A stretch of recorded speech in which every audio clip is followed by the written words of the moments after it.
Folks, I have just watched Star Trek Strange New Worlds Episode 2, and I thought this was Night of the Comet.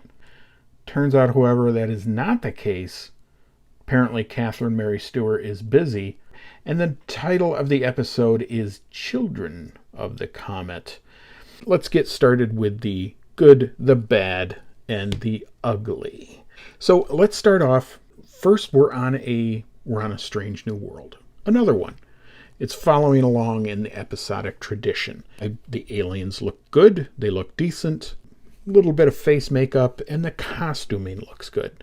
And just your standard bipedal alien. But they look decent.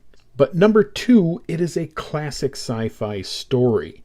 A planet is in danger of being destroyed by a comet or some other mechanism, and the crew of the ship is here to save it.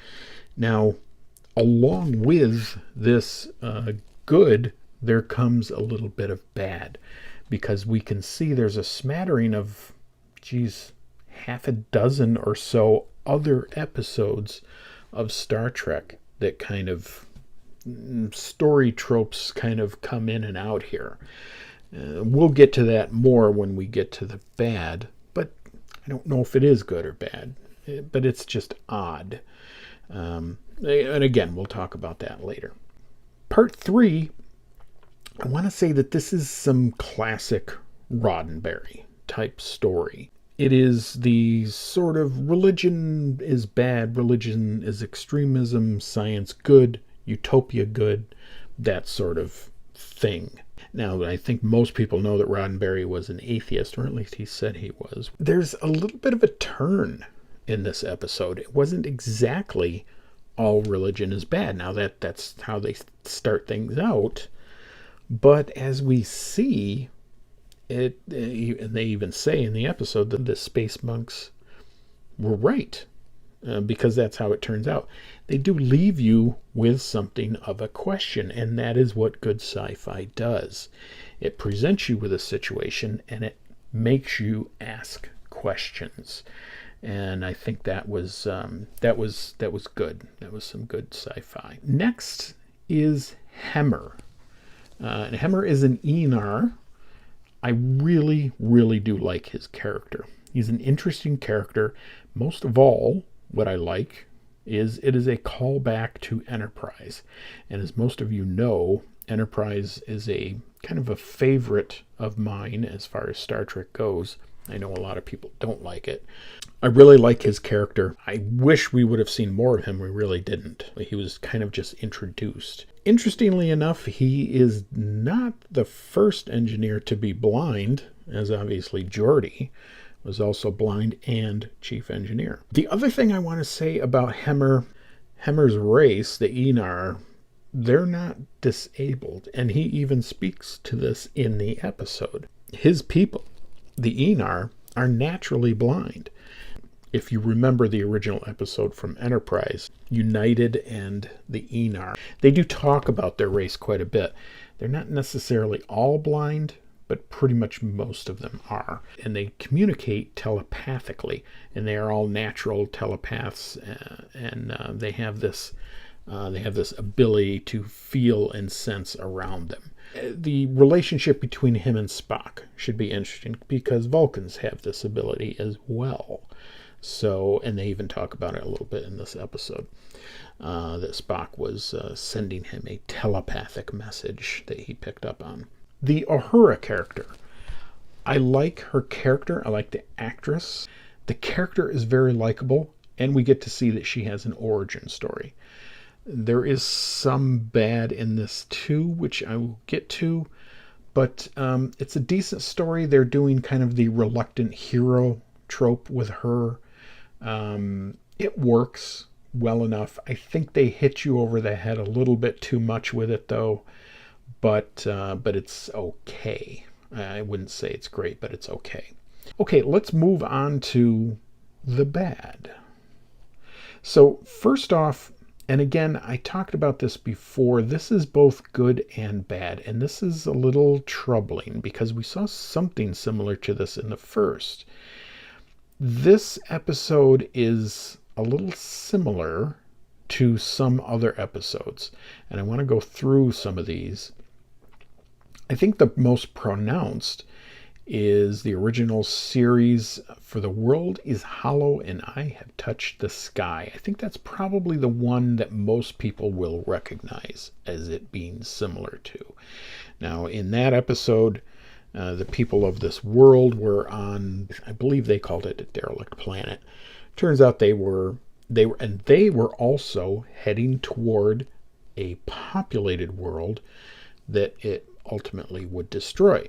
But Kirk and Spock and McCoy, they find this planet and they find that it's inhabited. Now, in this episode, there's nothing on the inside of there is equipment in the inside of this, in the inside of this comet, but there's no race in there. Apparently, if there was anything living in there, it either died off long ago, or this comet was created as a device and then just set out there to create worlds, or to help seed worlds anyways. But it is very similar, I think, in many ways to World is Hollow and I've Touched the Sky. Now, upon that, I think you also have to understand that then that also makes it similar to an Orville episode called If the Stars Should Appear. Now, that is a very recent episode. That is certainly something that the writers would have seen if they're watching any recent science fiction. And let's just be clear that the Orville really is another season of Star Trek. It's very apparent that that's what it is. But that episode, as I said, in and of itself, is pretty much a very much a copy of World is Hollow and I Have Touched the Sky, but similar things, that they are on a derelict spacecraft. The people inside think that they are in a world, but it is heading toward something else. So again, very similar to that episode. I think there were also some similarities to the Next Generation episode Justice, where the crew beams down and Wesley almost gets executed. They find a sort of a creature space station or vehicle out there that are protecting these people. I thought there were some similarities there. Also similar, I believe, to Dear Doctor from Enterprise, where they are making a choice of saving a race. Now, in that episode, Archer decides not to save the race, feeling that it would be a violation of the Prime Directive. Something that I thought was rather interesting here, that Pike decides that it is not a violation of the Prime Directive. Now, maybe it is because in Dear Doctor that they feel that this is the natural flow of these two races. There's two races and one is dying out of a natural disease. The doctor on board the ship cures the disease, but they decide not to give it to the people because there is another race on the world that is naturally assuming dominance. The last one I want to talk about, the last episode that I believe this is similar to, is Paradise Syndrome, and that is from the original series. Again, you find in this one, it is an obelisk that is protecting the world from comets. Again, it is a comet that is coming to destroy the world. And they find out that this obelisk is basically controlled by sound. Spock has spent a month staring at these icons, these glyphs on this obelisk, and he finds out that they are musical notes.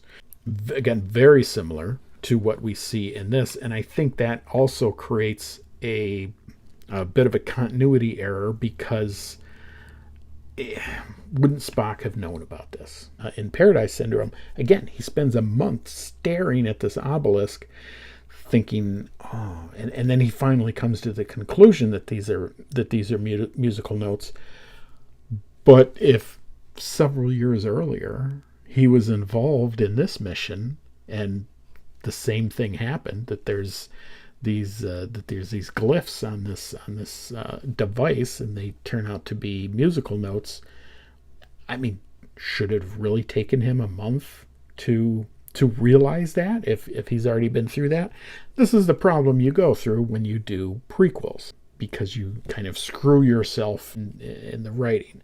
So anyways, the episode was good and I liked it, but we seem to be seeing a lot of I don't want to say if this is lazy writing, but they're kind of just reaching back in there to the Star Trek bag and taking plot points out and kind of just mashing them together.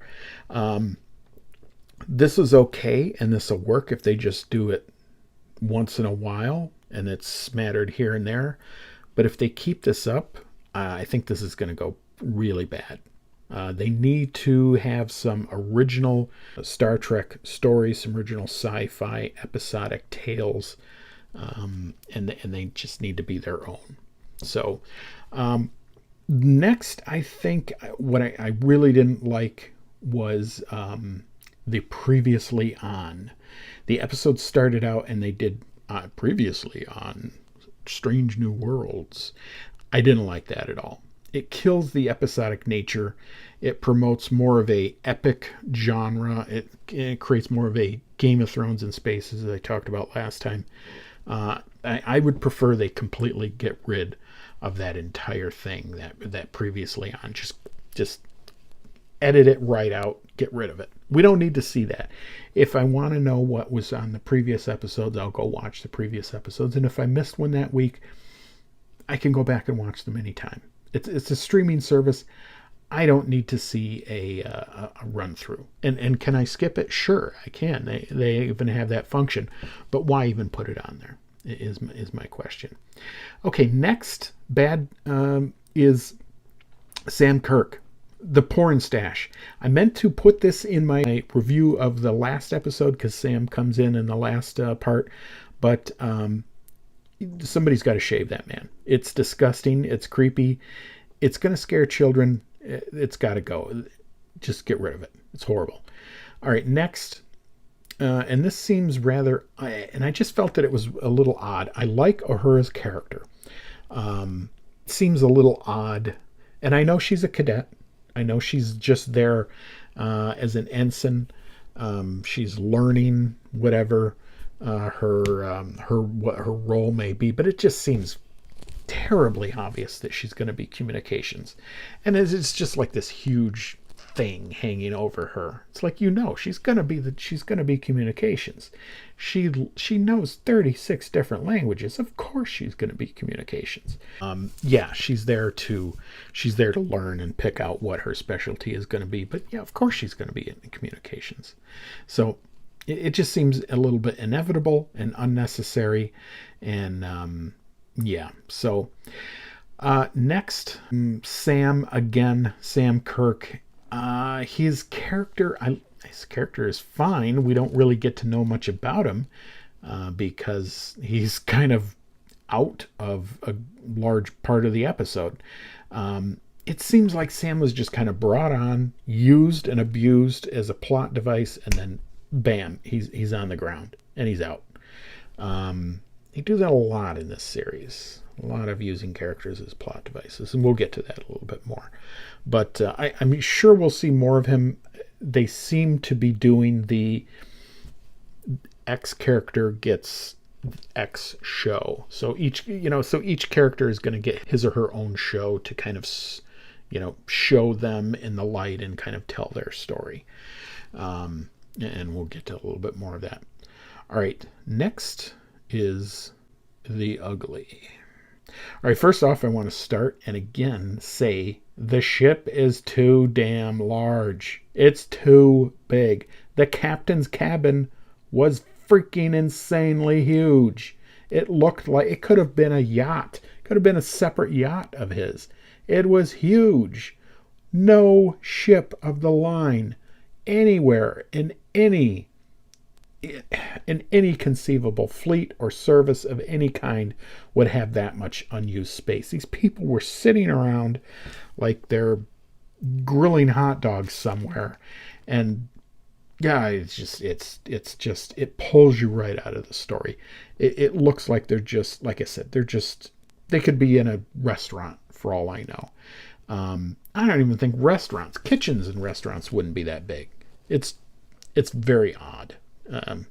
So again, there's that. Next is Spock. Again, Ethan Peck is still not Spock. Spock is still kind of remaining as something. I would say he's a background character because he is in a lot of the show.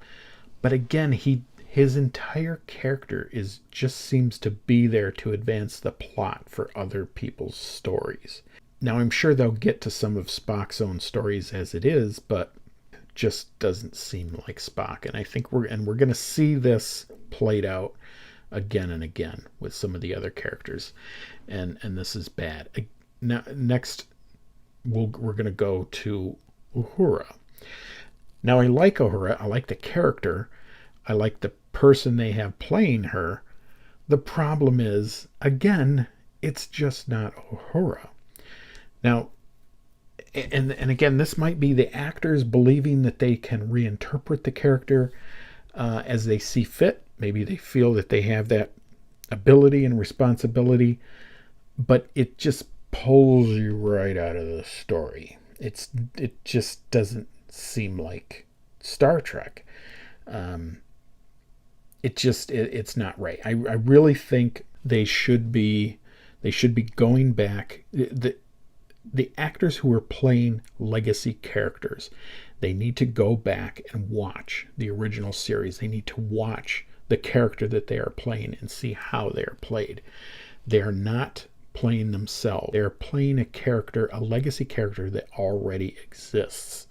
So take the mannerisms or the speech patterns or something and play that character. You're playing that role. It's like if you were playing a historical character. It's like if you were playing Abraham Lincoln or George Washington or whatever. If you were starring in the the biography of, I don't know, Tony Randall, you gotta play him. You gotta go back and watch The Odd Couple and play Tony Randall as he was. It just doesn't. They're just not getting it. The other thing about Ahura, I like that she got a backstory, but why does it have to be so freaking horrific? Her parents and her whole family died. Don't go down the Picard road and make it gruesome and horrible. Star Trek is supposed to be this utopia. It's not supposed to be dark. That is the mistake they made in Picard. It's the mistake that they made in Discovery. Don't make Star Trek dark. She doesn't have to be on the ship because her whole family died. She could have just simply made a choice to be in Starfleet. And maybe she is feeling that she's not at home. But does it have to be something so dark? No, it doesn't. Okay, lastly, folks, we're going to come up with, again, another character issue, Nurse Chapel. And I did speak a little bit about her last time, but again, I find her character extremely annoying. She is not at all like the original series, Nurse Chapel. Yes, we have to see Nurse Chapel because they're going to try to play up this Spock thing, and they want to do some love triangle. So they're probably going to play up this some weird love triangle between T'Pring, Spock, and Nurse Chapel, and it's just, I have a feeling this is going to suck. It's going to be horrible. We don't need Spock love story. It's just not going to work. They did that just a couple times in the original series, but by that time, but why would it just? And again, the timing is not going to be right. Nurse Chapel was only in the original series.